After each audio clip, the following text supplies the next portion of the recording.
The I-Team began looking into a question of safety early this year when we learned that Illinois Secretary of State officials had in writing a proposed plan to chop the number of required training hours in half for many commercial driver's license students.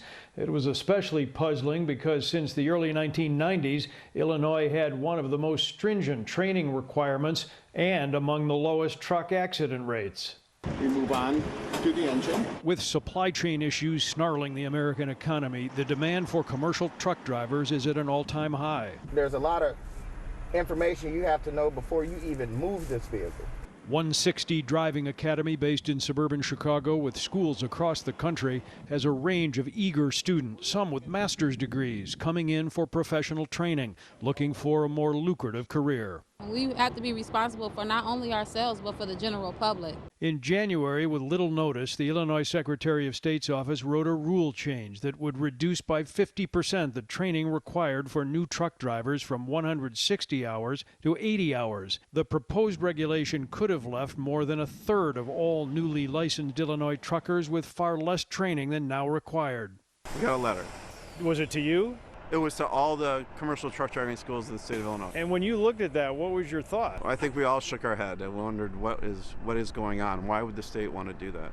CEO Steve Gold claiming most companies don't want to hire new drivers with anything less than a guaranteed 160 hours of instruction. Driving schools maintaining more teaching time produces safer drivers. I don't think cutting the number of hours are going to achieve anything but putting the general public at risk and putting us all at risk. Illinois ranks among the lowest states for truck and bus highway fatalities in the nation. 33rd lowest state for heavy duty truck and bus fatalities. And that's according to the U.S. Department of Transportation.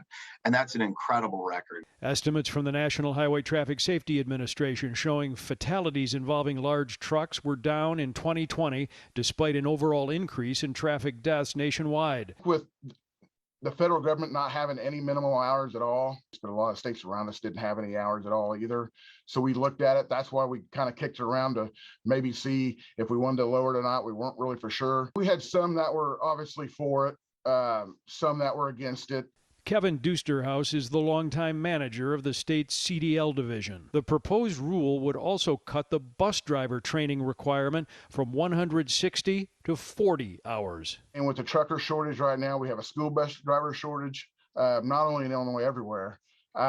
So I think everything's on the table. You always want to look at things. You always want to grow. The I-Team contacted the Secretary of State's office about the submitted change that could threaten to unravel reforms Secretary of State Jesse White instituted decades ago, following this fiery crash that killed 6 children in 1994 and exposed a network of bribes for licenses uncovered by the I-Team that ended up landing White's predecessor, Governor George Ryan, in federal prison. After we contacted White's office, we were told the reduced CDL training plan was being withdrawn. We had our own data and we decided, you know what, we wanted to stay with the stringent law of 160 hours. It's worked all this time and that's why we stuck with it.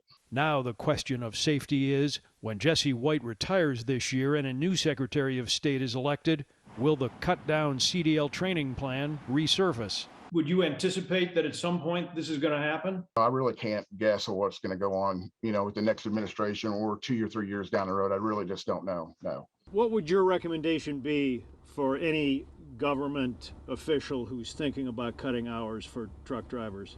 Don't do it. Do not lower the standard. The standards were put in place for a reason.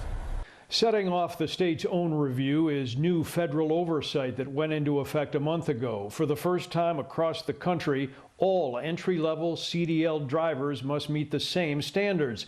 But that rule imposes no set requirements for behind-the-wheel training. States that certify driving programs have the option to set their own driving hours. Hey, if you like that video, be sure to subscribe to our ABC7 Chicago YouTube channel.